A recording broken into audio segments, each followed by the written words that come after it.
friends, it's Miss Denay. I'm here to read you a story today, and I hope you all are doing well. The book is called Caps for Sale, written and illustrated by Slovakia. Once there was a peddler who sold caps, but he was not like an ordinary peddler, carrying his wares on his back. He carried them on top of his head. First, he had on his own checked cap, then a bunch of gray caps, then a bunch of brown caps, and a bunch of blue caps, and on the very top, a bunch of red caps. He walked up and down the streets, holding himself very straight so as not to upset his caps. As he went along, he called, "Caps, caps for sale, 50 cents a cap." One morning, he couldn't sell any caps. He walked up the street and he walked down the street calling, "Caps, caps for sale, 50 cents a cap." But nobody wanted any caps that morning. Nobody wanted even a red cap. He began to feel very hungry, but he had no money for lunch. "I think I'll go for a walk in the country," said he. And he walked out of town, slowly, slowly, as not to upset his caps. He walked for a long time until he came to a great big tree. "That's a nice place for a rest," thought he, and he sat down very slowly under the tree and leaned back little by little against the tree trunk so as not to disturb the caps on his head. Then he put up his hand to feel if they were straight. First his checked cap, then the gray caps, then the brown caps, then the blue caps, then the red caps, and on the very top. They were all there, so he went to sleep. He slept for a long time. When he woke up, he was refreshed and rested. But friends, what was missing? You're right. I wonder who took them.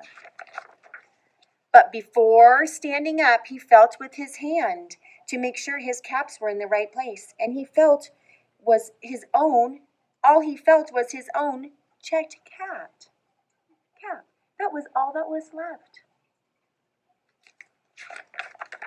He looked to the right of him, no caps.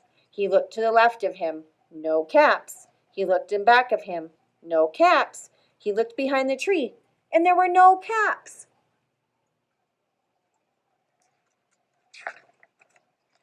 Then he looked up into the tree, and what do you think he saw? I wonder what he saw, friends.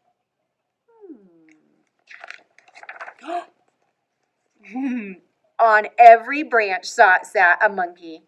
On every monkey was a gray or brown or blue or red cap.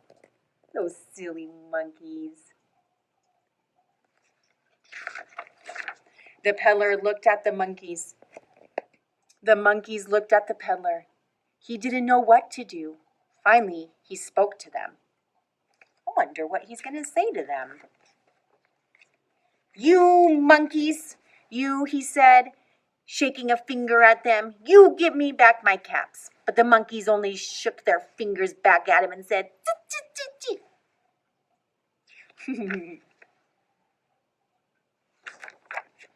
This made the peddler angry, so he shook both hands at them and said, "You monkeys, you'll give me back my caps." But the monkeys only shook both their hands back at him and said, "Tch."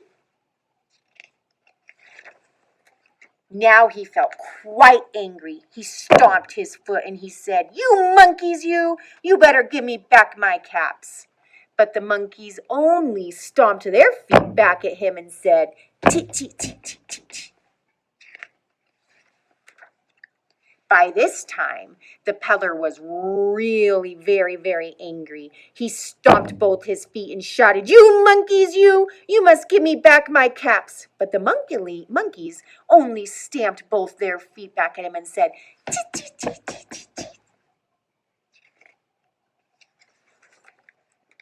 At last, he became so angry that he pulled off his own cap.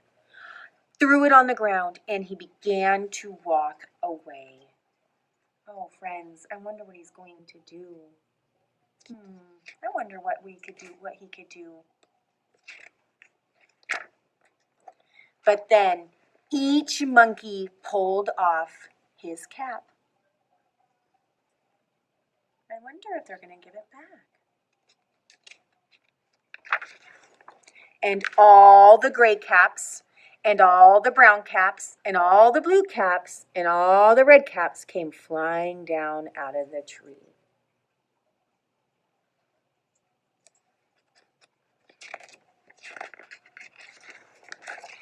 So the peddler picked up his caps and put them back on his head.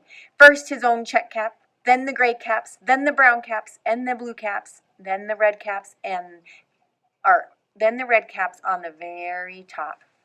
He started picking them up. The monkeys gave them back.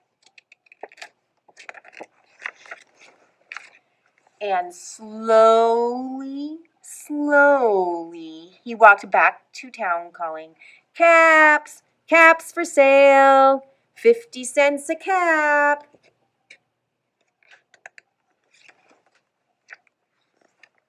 The end, friends. I hope you enjoyed the book. Have a really great day. Bye.